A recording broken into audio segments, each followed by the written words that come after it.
आइए इस जीएस वैष्णव देव sir channel में आपका स्वागत है। आज हम लोगों को पढ़ना है सम्राट अशोक के संबंध में, जिसे सम्राट अशोक चक्रवर्ती के भी नाम से जाना जाता है। और चक्रवर्ती का अर्थ होता है सम्राटों का सम्राट। चक्रवर्ती का अर्थ होता है सम्राटों का सम्राट। इस अशोक का जन्म 304 ईस्वी पूर्व में 304 ईस्वी पूर्व में पाटलिपुत्र में हुआ था। अर्थात एवं कहा जाए मगध की राजधानी पाटलिपुत्र में हुआ था, जिसे हम आज पटना के नाम से जानते हैं। सम्राट अशोक के संबंध में कहा जाता है कि सम्राट अशोक ने अपने 99 भाइयों को मारकर गद्दी पर बैठा था, लेकिन इसका कोई ठोस प्रमाण नहीं मिलता है। यह सम्राट अशोक चंद्रगुप्त मौर्य का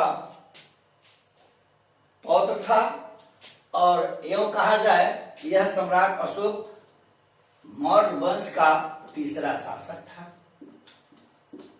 यह मौर्य वंश का तीसरा शासक था।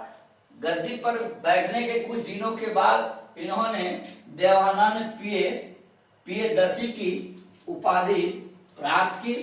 देवानंद प्रिय का अर्थ होता है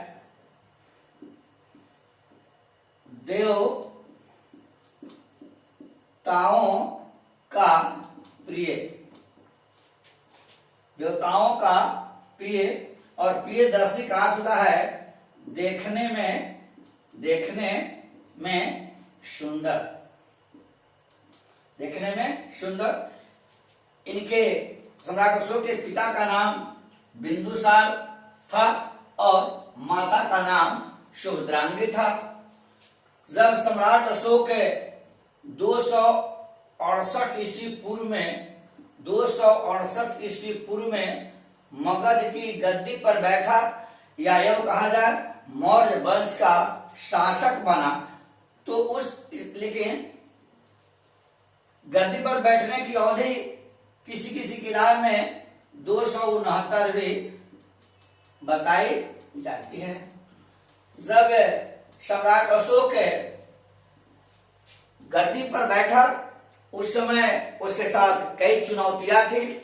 उसने सबसे पहले गद्दी पर बैठने के बाद सबसे पहले उसने कश्मीर को जीतने का काम किया।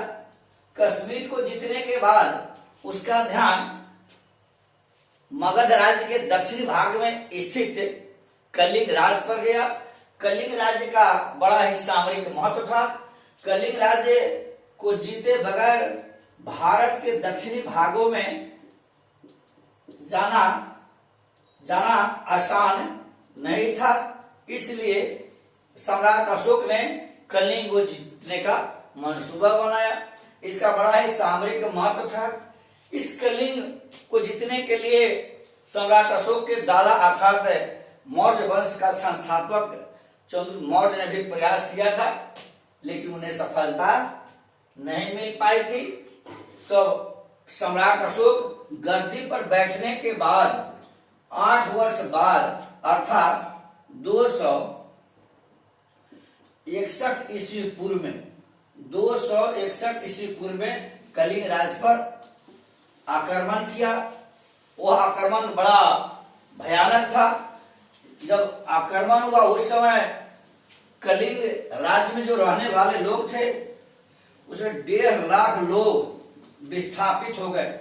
1.5 लाख लोग घर छोड़कर भाग गए। 1 लाख लोग उसमें मारे गए और न जाने कितने लोग घायल हुए। और इस कलिंग पर जो आक्रमण 261 ईस्वी पूर्व में अशोक ने किया तो इसकी जीत हुई, लेकिन काफी लोग मारे गए और साथ ही साथ मौर्य सेना भी मारी गई थी। लोगों के क्रंदन को सुनकर, मां बहनों की चित्कार को सुनकर सम्राट अशोक का दिल दहल गया। भले वह कलिंग राज को जीता, लेकिन कलिंग राज को जीतने के बाद सम्राट अशोक का दिल बदल गया। तो आपसे यह पूछेगा कि कलिंग राज्य पर आक्रमण कब किया, तो लिखेंगे 261 ईस्वी पूर्व में। अब आपसे यह पूछेगा कि कलिंग राज्य पर तो इनकी जीत हुई, लेकिन कलिंग राज्य का सम्राट अशोक पर क्या प्रभाव पड़ा। तो सम्राट अशोक का प्रभाव जब पूछेगा कि कलिंग राज्य का सम्राट अशोक पर क्या प्रभाव पड़ा, तो प्रभाव में हम सबसे पहले एक लिखेंगे कि अब जो सम्राट अशोक बौद्ध धर्म को अपना लिया, बौद्ध धर्म को अपना लिया और भविष्य में युद्ध न करने की कसमें खाई, अर्थात भविष्य में युद्ध न करने की शपथ ली। प्रभाव में दूसरा लिखेंगे, पहले जो सम्राट अशोक अपने को विश्व विजेता बनना चाहता था, इस कलिंग युद्ध के बाद लोगों की चित्कार को देखकर सम्राट अशोक का दिल बदल गया और वह अब विश्व विजय का जो सपना देखता था, वह अब बौद्ध धर्म को अपनाने के बाद उसका यह प्रयास हुआ कि बौद्ध धर्म को विश्व धर्म बनाया जाए। तीसरा प्रभाव पड़ा, वह जो शिकार करता था, शिकार हत्याएं आदि जो उनके दरबार में हुआ करते थे, वे सब बंद हो गए। हत्याएं सब बंद हो गए। क्या हो गए? सब बंद हो गए। अर्थात सम्राट अशोक अब अहिंसा का पुजारी बन गया। चौथा प्रभाव है, सम्राट अशोक ने सैनिकों की संख्या घटा दी। सैनिकों की संख्या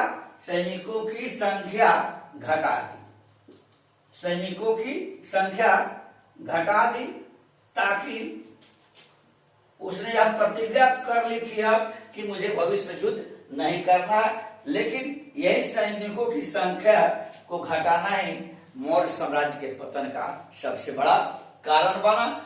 तो आपसे पूछेगा प्रभाव, तो यहाँ को 4 बात रखने की जरूरत है। फिर आपसे पूछेगा कि अशोक के धम्म से आप क्या समझते हैं, अशोक के धम्म से आप क्या समझते हैं, तो अभी मुझे याद रखने की जरूरत है। अशोक का धम्म, अशोक का धम्म, अशोक का धम्म, इन्होंने बौद्ध धर्म को माना और लिखेंगे कि कलिंग विजय के बाद सम्राट अशोक ने बौद्ध धर्म को अपनाया, जिसे हम धर्म कहते हैं, और उन्हें धर्मों के विकास के लिए क्या क्या किया। इसमें लिखेंगे, सबसे पहले लिखेंगे सम्राट अशोक ने अनेकानेक नियमों को बनाया और स्वयं पालन भी किया, पालन किया ताकि और लोग भी प्रभावित हो सके। और इस बौद्ध धर्म के प्रचार के लिए सम्राट अशोक ने अपने पुत्र महेंद्र और पुत्री संघमित्रा को, पुत्र महेंद्र और बेटी संघमित्रा को श्रीलंका भेजा। कहां भेजा? श्रीलंका भेजा। किसके लिए? बौद्ध धर्म के प्रचार के लिए। दूसरी बात, उन्होंने बौद्ध धर्म के सिद्धांतों को शिलालेखों पर लिखवाया। बौद्ध धर्म के सिद्धांतों को शिलालेखों पर लिखवाया, जिसका चंपारण में भी प्रमाण मिलता है, लौरिया में और नंदनगढ़ में भी ऐसा शिलालेख मिला है, जिस पर सम्राट अशोक ने अपने धर्मों का प्रचार किया था। तीसरी बात, यह उसने कर्मचारियों की नियुक्ति की। कर्मचारियों की नियुक्ति। सम्राट अशोक ने बौद्ध धर्म के प्रचार के लिए कर्मचारियों की नियुक्ति की और सभी कर्मचारियों को ससमय वेतन देने का काम किया। साथ ही साथ 4 में सम्राट अशोक ने कर्मचारियों को यह आदेश दिया, यह सुझाव दिया कि जनता के बीच किसी भी प्रकार का भेदभाव नहीं किया जाए। जनता के साथ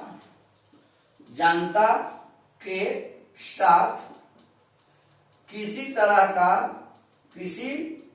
तरह का भेदभाव नहीं किया जाए। यह 4 बातें धम्म में आएगा। इसके अलावा भी आएगा। सम्राट अशोक का चैप्टर तो बड़ा इंपॉर्टेंट है। फिर आपसे ऐसे पूछ सकता है कि अशोक के जन कल्याणकारी कार्य से आप क्या समझते हैं? अशोक के जन कल्याणकारी कार्य, अशोक के जन कल्याणकारी कार्य से आप क्या समझते हैं? तो इसमें हम लिखेंगे सड़कें बनवाई, दोनों तरफ छायादार वृक्ष लगवाए, दोनों तरफ छायादार वृक्ष लगवाए,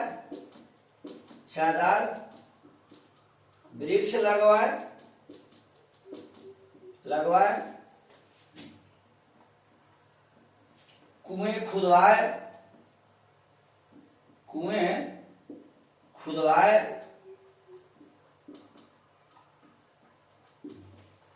3 में है हर 8 किलोमीटर की दूरी पर 8 किलोमीटर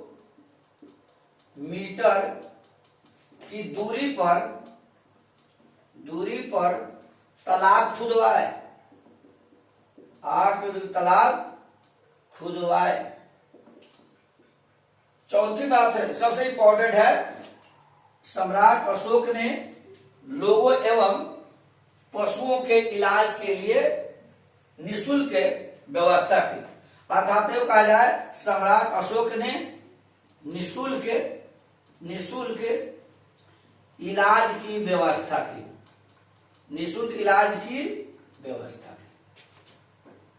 इसके अंतर्गत हम 4 रखेंगे।